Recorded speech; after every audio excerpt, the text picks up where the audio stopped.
Akala mo ba strategy mo ang problema mo sa trading? Baka naman yung environment mo. Real talk.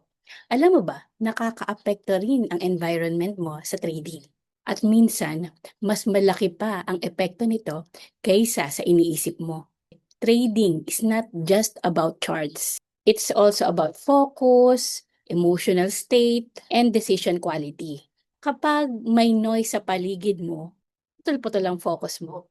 Kapag stress ka sa bahay or kahit sa work or sa buhay mo, dinadala mo yan sa entries mo. And kapag magulo din ang workspace mo, madalas pati yung execution mo nagiging magulo din. And here's the deeper truth. Your environment can easily shape your behavior. Lalo na pag napapaligiran ka ng hype or ng mga negative thinker dyan, ng pressure or nape-pressure ka kay husband, sa friend mo, na bakit hanggang ngayon di ka pa rin kumikita, malaking epekto yan sa'yo. Kasi mas madali kang ma-FOMO, mag-overtrade, and hindi mag-follow sa rules mo. Kaya minsan hindi problem yung analysis mo.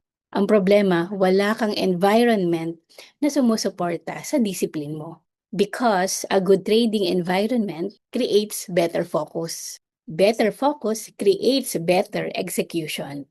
And better execution creates better consistency. So, before you blame your strategy, ask yourself first, is my environment helping me trade well or slowly destroying my edge? So, join ka na sa Pinoy's in Profit kung gusto mo ng structured at process-based na learning dito sa trading.